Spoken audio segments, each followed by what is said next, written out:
So far we understood that when we build a application which have the several functions, several tasks to be implemented, and they need to talk to each other, then there are few things which are must to have.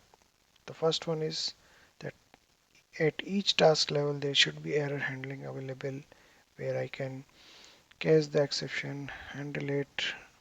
Then I should have a retry mechanism for certain type of errors. I should be able to retry calling again that function and put the limits also in that. So we should have a flexible retry logic available in that. And then the third thing would be that we should be able to pass the output of one function to the another one, and we should be able to then filter those inputs. That is what we would be needing most.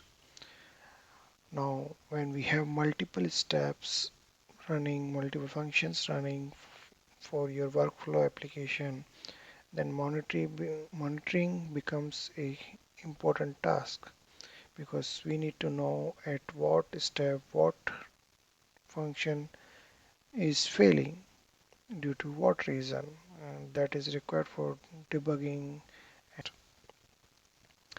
Another important thing is that maintaining the state, because most the serverless functions, the Lambda functions are stateless.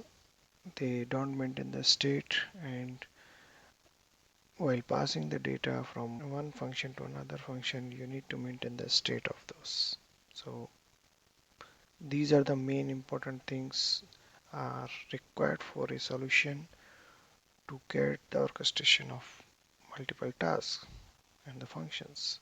So here we have the AWS step functions, which helps us to address all these challenges and overcome them.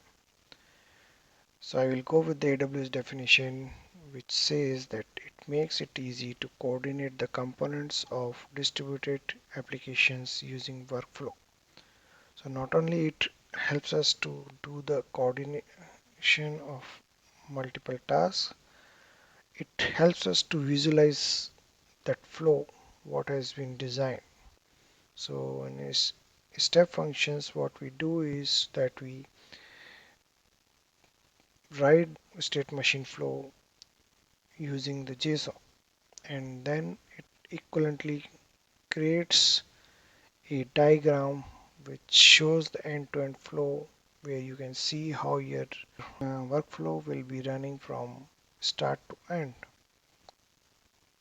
I've been talking much about through PPT. Now let's go to the AWS console and then see how exactly the step function works. So before we go to AWS console and look at the real application, how step function works, let's try to first understand some basic jargons or basic terminologies around a step function. So what I will do is I will open a blog written by me on the AWS step function and first try to understand what basically the step functions are. So in step function, what we do is we create a state machine. So this state machine is nothing but you design your task, your application workflow with multiple states, and task is one of the type of states. So we basically will be having 6 type of states. Let me just show you quickly what all these states are there. So the task state is something which is the main state which actually does all the work. So in the task state, you will be able to configure to point to your Lambda function or your ECS task, or if you have created any activity worker, that also you can point it through that. The second one is the choice state. So we talked about it that this is one of the requirement when you want to call one lambda function or the another based on the data which we get. So that's the way this choice state helps us to do that. The third one is about fail and succeed state. So when our job gets failed, we can define what needs to be done on the fail and the success. So the pass state is mostly used to just pass the output of one state to another uh, and injects the data to some other lambda function. So that is what it is used for.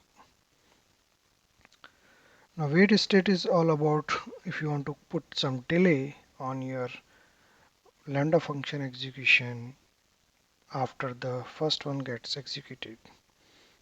Last one is about parallel state. So this basically helps us to branch out the execution in multiple directions. So this helps us to run the lambda jobs in parallel. And these are all the states which we have in state machine.